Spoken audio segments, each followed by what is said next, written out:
Clients are definitely asking about the predicted death of the cookie. Finally, it's here. And I think there's a mixed bag. Some are prepared, some are not. What their expectation is that their performance will not degrade. They want to continue to see the media perform in the way they expect it to, regardless of whether cookies exist or not. And the nuance to all of this is that we're going to have a very limited amount of time to test in the coexistence of cookies and the future in terms of what Google's introducing. So given that window, we've got to make some very good decisions very quickly. And we'll have advertisers that are already leaned in and are very prepared, and some advertisers that maybe are on the tail end of that. But we'll take those learnings and we'll apply it across the portfolio, and we will make it happen. The one thing you can be assured of in advertising is we always pull through. We find a way. The nuance is we do expect to see some performance degradation as we're learning and as this change is happening, because that's inevitable. But we will evolve and we'll figure out a better way to operate. And that's why I'm not pessimistic about what those opportunities will bring.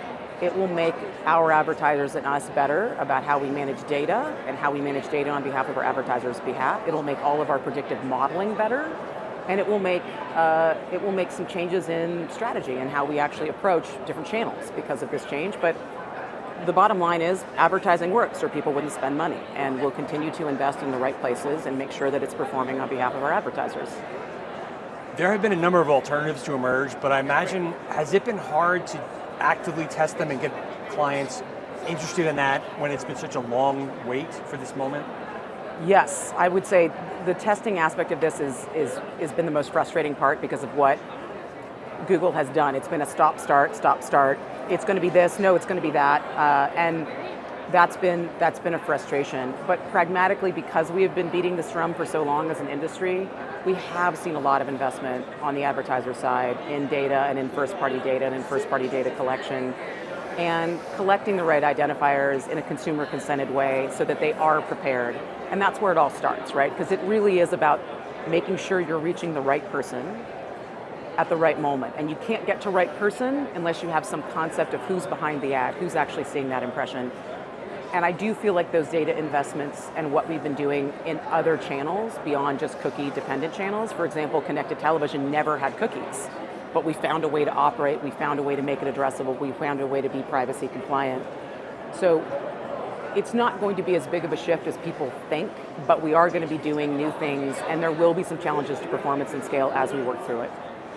One theory I've heard is that we may never get a full replacement like some might hope, but probabilistic is going to get so much better because of AI and other things that we won't need to. Does that make sense? It does make sense. The interesting thing is when you think about the impact of cookie deprecation, it's truly about connecting the journey through that one piece of the channel that had cookies, right? But the reality is there's plenty of media out there that has never operated in a cookie-based environment, and we've still been able to attribute and make better decisions.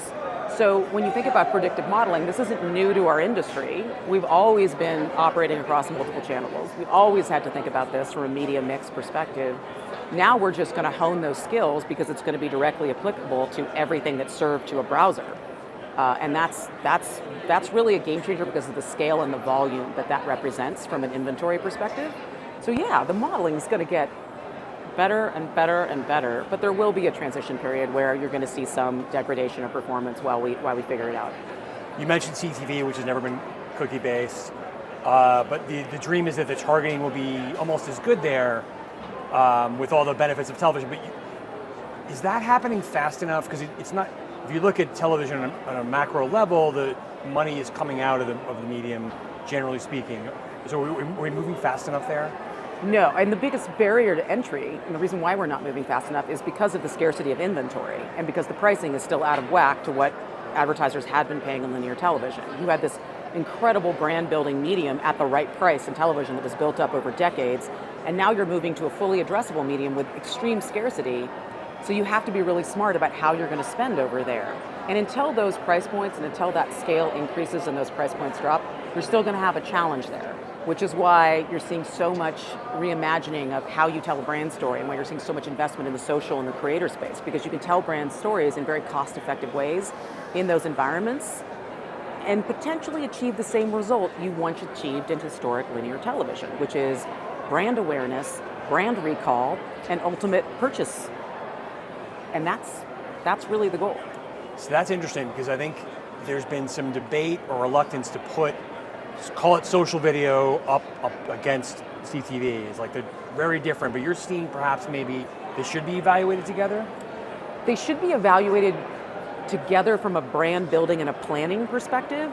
From an execution perspective, environments do matter, and there's a reason why connected television is more expensive. It's because you're capturing more attention potentially, particularly if you're in a scripted format, and you're going to have more recall and more resonance with those ads that you place. So there's a role to play in the plan for that.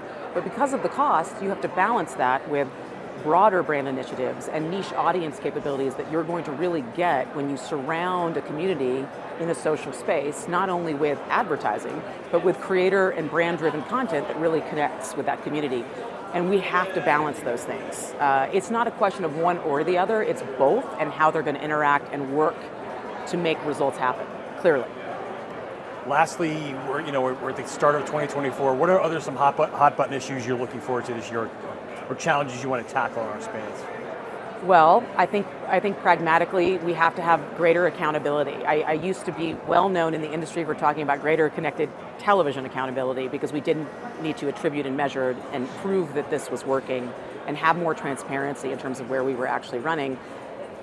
But now the aperture is open, and if you think about the role of creator in your media plan, we have to have that same accountability there for our advertisers. So we're all in on making measurement happen in the creator space and making creator and the advertising within those spaces fully measurable and accountable to the advertiser objective. And that's going to be a journey. It's been a long one, but we're really at phase one, and we just announced a partnership with TikTok to really make advertiser-led audiences in that creator space the focal point for planning and execution, and it's going to cascade from there. It's going to evolve, and we're going to get more and more visibility into how this is performing on behalf of our advertisers, and then everything's going to improve.